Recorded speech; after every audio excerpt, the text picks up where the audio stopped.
So this is what happened. Second season of Crime Story.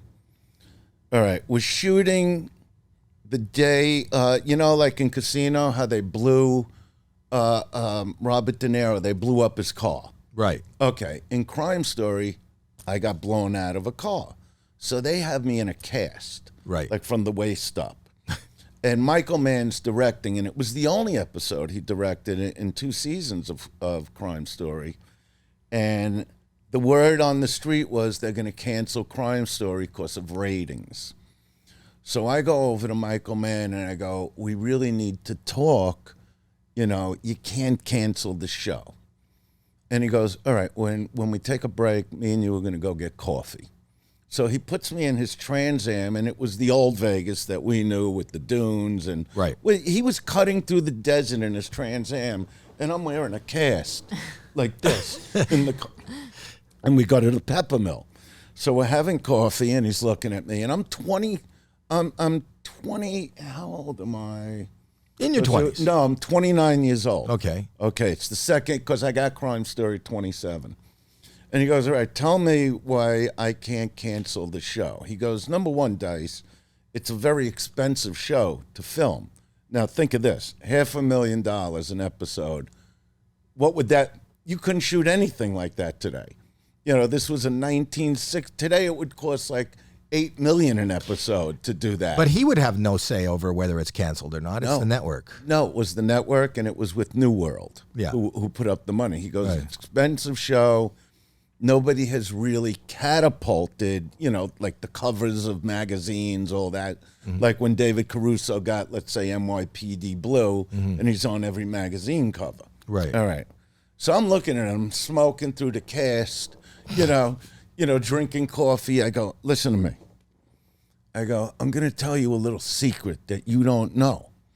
And he goes, yeah, what's the big secret? It's Michael Mann. That's how he talked. Right. I go, just give me 3 months and I'll be the biggest star in the world. You said that to Michael Mann. Yeah. Okay. And he goes, what are you talking about? What do you mean? I go, I just shot this Rodney Dangerfield young comedian special. Right. And when it airs, I'm going to be the biggest comic in the world. I even edited the spot. Rodney let me edit the spot because I didn't like what he showed me. And he basically laughs in my face. He goes, okay, so 3 months, you're the biggest star in the world. He goes, look, Dice, I love you as an actor. I really think you have a future as an actor. He goes, but it's an expensive show. They're canceling the show. I mean, I wish you a lot of luck with the skit you did with Rodney. I go, no, it's not what you're thinking.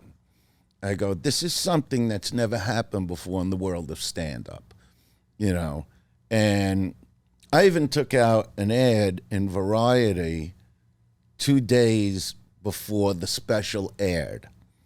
And the ad basically read, half a page was me, and the other half said, in big bold letters, I never studied much in school, but when I turned on the tube, and I talked about Elvis being the king, Buddy Rich with Hands Like Lightning, Travolta sang and danced, all these different names of people I watched. And in the end, I said, Murphy and Pryor, both great, no doubt, but in 88, it's Dice Thou Shout. I never studied much in school, but I did study. And I put Rodney Dangerfield special, Saturday night, whatever. Now, if I was wrong, I would just look like a jerk off to the whole industry. Right. And the show aired on Saturday night, Monday I'm the biggest comic in the world. Within 6 months, I'm selling out arenas. The way I remember it is you got a lot of heat off of that, and then you got your own special. Never needed it. Never even needed the special. I was already doing the arenas. You were the first guy to play arenas before, like the Chappelles and all these other people. He was playing. Wait, did that stop the cancellation of the show then? Were you right? No. The show got canceled. Yeah. I actually, the punchline of it is I run into Michael Mann about 2 years later, and now I'm just doing, the biggest things in stand-up imaginable. I'm doing 80,000 people a week in concert. So I run into Michael Mann at a party. And he looks at me, and we're just hanging out, and he goes, look.